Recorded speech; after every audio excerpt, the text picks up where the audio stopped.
আলাইকুম। আমি একটি ছোট ধারাবাহিক নাটিকা পড়ছি। তো এইটার প্রথম যে চরিত্রটা হচ্ছে আমি শাহেদ। তো শাহেদ এটা একটা কাল্পনিক চরিত্র।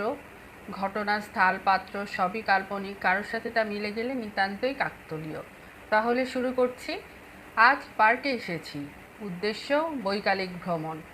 সকালে উঠে রোজ হাঁটার অভ্যাস আমার, বিকেলে রোজ আসতে পারি না, মাঝে মাঝে আসি। আজ সময় হলো তাই এলাম। পার্কে বাচ্চাদের খেলা দেখি, বয়স্ক মানুষদের হাঁটতে দেখি, গল্প গুজবে মত্ত কপত কপতি দেখি। ভালো লাগে। এখানে এলে মনটা ভালো হয়ে যায়। একাই এখানে আসি আমি। বন্ধু বিশেষ তেমন নেই আমার। একজন বন্ধু আছে নাহিন, মেসেঞ্জারে ওর সাথে মাঝে মাঝে চ্যাটিং হয়। এতিম আমি, বাবা মায়ের সম্পর্ক ছাড়তে হয়েছে সেই ছোটবেলায়। একটা অ্যাক্সিডেন্ট, ব্যাস সব শেষ। বাবা মাকে এখন আর মনেও পড়ে না। মামা মামির কাছে মানুষ হয়েছি, তারা দয়া করে থাকতে দিয়েছেন, এই বেশি।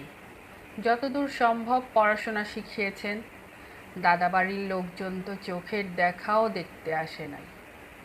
এখনও কোনো কাজ জোটাতে পারিনি। হ্যাঁ, বাড়ির বাজার সদাই করি, মামা মামির দেখাশোনা করি, কারেন্ট, পানি, গ্যাস বিলও আমিই দিই। মামা মামির বয়স হয়েছে। মামাতো 2 বোন আর 1 ভাই বিদেশে থাকে। মামাতো আরেক ভাই এখানেই থাকে, তবে আলাদা বাসায়। উনার আবার বদলির চাকরি। তবে আমার মামাতো ভাই বোনেরা বেশ ভালো। গতবার মামার বড় মেয়ে রুমি আপা বিদেশ থেকে আসার সময় আমার জন্য দামি মোবাইল ফোন এনেছিলেন। আমাকে ওনারা সবাই অনেক ভালোবাসেন। প্রতি বছর ওনারা ছুটিতে দেশে আসেন। এই ব্যাপারটা আমার কাছে বেশ ভালো লাগে। অনেক সন্তান বিদেশে গেলে বাবা মাকে মনে রাখে না, কিন্তু আমার মামাতো ভাই বোন বিদেশে গেলেও বাবা মায়ের প্রতি যতদূর সম্ভব খেয়াল রাখে। আর তাছাড়া আমি তো আছি। আমি থাকতে আবার দুশ্চিন্তা কিসের? আমি নিজে আমার মামা মামির দেখাশোনা করি, হাত খরচটা ওনারাই দেন। তাছাড়া ওনার ছেলে মেয়েরাও আমাকে প্রতি মাসে কিছু কিছু খরচপত্র দেন। আমি শাহেদ, বয়স 27। খুব আকর্ষণীয় চেহারা নয় আমার, গাঢ় শ্যামবর্ণের কালো রং বলা চলে। বুঝতে পারি, মানতে চাই না। লম্বা 5 ফুট 4 ইঞ্চি আমি। আরও কিছু খুঁত আছে আমার। সবচেয়ে বড় খুঁত হলো আমি কথা বলতে পারি না। সহজ ভাষায় বাক প্রতিবন্ধী, বোবা। কিন্তু আমি কানে শুনতে পাই, তবে কথা বলতে না পারার জন্য আমার কোনো বান্ধবী জোটেনি। মামা মামি আমাকে বলেন বিয়ের বয়স হয়েছে, বিয়ে কর। আমি তো বলতে পারি না। ওনারা অবশ্য আমার ইশারা বোঝেন। প্রতিবন্ধীদের স্কুলে পড়িয়েছিলেন, তাই বোবাদের ভাষায় কথাও বলতে পারি। হাস্যকর লাগছে তাই না? আমি হাত নেড়ে মামা মামিকে বোঝানোর চেষ্টা করি, তোমাদের এই বোবা কালো ভাগ্নেকে কোন মেয়ে বিয়ে করবে? বন্ধু বান্ধবী হলো না, আর বিয়ে? বাহ! মামা মামি আমার অনেক আফসোস করে, অথচ তাদের বোঝাতে পারি না।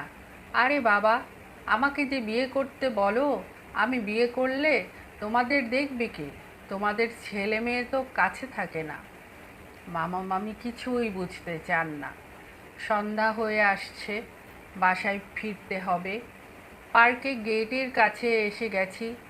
হঠাৎ একটা মেয়েকে দেখলাম। মনে হলো মেয়েটিকে এই পাড়ায় নতুন দেখছি। তার গুণ সম্পর্কে জানি না, তবে তার রূপে মুগ্ধ হলাম।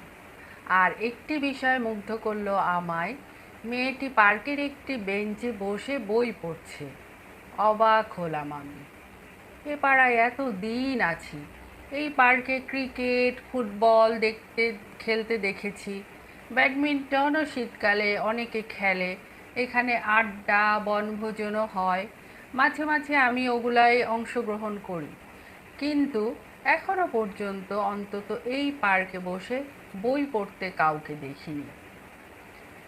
মেয়েটি অত্যাধিক রূপবতী, ইচ্ছা করছে ওকে গিয়ে বলি, এই মেয়ে, তোমার নাম কি, বাড়ি কোথায়, এত সুন্দরী কেন তুমি?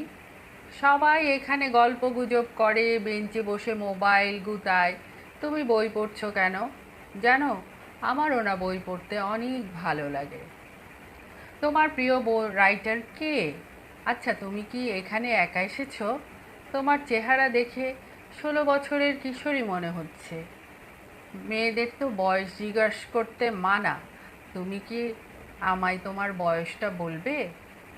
তোমার বাবা মা কোথায়?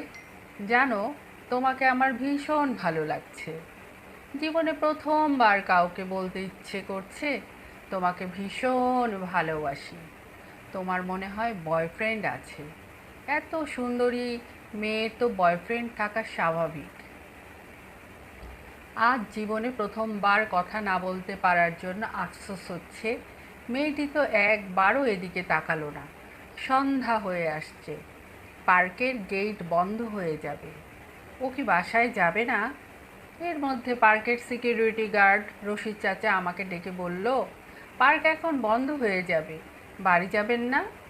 রশিদ চাচা আমাকে চেনেন, ছোটবেলা থেকে এ পাড়ায় আছি। নারী নক্ষত্র নখদর্পণে আমার।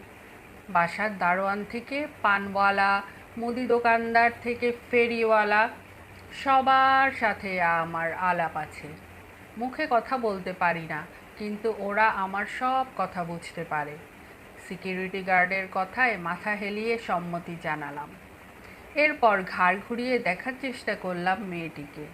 এ কি, মেয়েটি ওই বেঞ্চে নেই! কোথায় গেল এত অল্প সময়ে? কেন যে মেয়েটির উপর থেকে দৃষ্টি সরালাম? কোথায় পাবো তাকে? সে যদি আর এই পার্কে না আসে, মেয়েটির বাড়ি যদি অন্য এলাকায় হয়ে থাকে? মনটা খারাপ হয়ে গেল আমার। মেজাজও খারাপ হলো ভীষণ। আমি বোবা, কিন্তু শান্ত। আবার রেগে গেলে সব ভেঙে চুরে গুঁড়িয়ে দিতে ইচ্ছা করে।